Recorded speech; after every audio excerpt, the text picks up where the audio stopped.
Arif tu.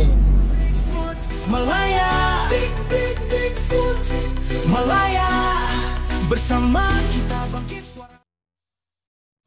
Kat jalan raya Malaysia ni macam-macam benda pelik kita boleh nampak. Tapi yang paling buat orang menyirap bila ada geng bawa basikal roda 3 penuh besi buruk yang kadang-kadang dah tentu warga Rohingya. Bayangkan jalan satu lorong, semua kenderaan kena ikut belakang dia, panjang berderet, tak boleh potong sebar sempit. Yang depan lelai kayu, yang belakang naik darah. Bukan salah orang nak cari rezeki, tapi kalau dah sampai menyusahkan pengguna jalan lain, tu dah tak kena tempat. Kadang tu dia kayu tengah-tengah jalan, macam dia seorang dia ada lesen besar. Kenderaan berat pun terpaksa brek mengejut sebab takut langgar.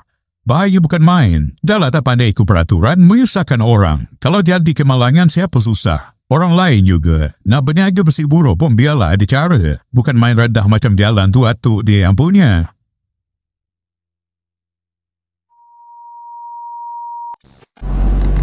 Tengok bukan tipak dia ya, Arif tu. Aku turun lempang sekejap lagi baru boleh tahu. Buat jalan jam ya. Buat jalan jam aku dah ajar lagi ni. Ini jenis tak boleh bawa bincang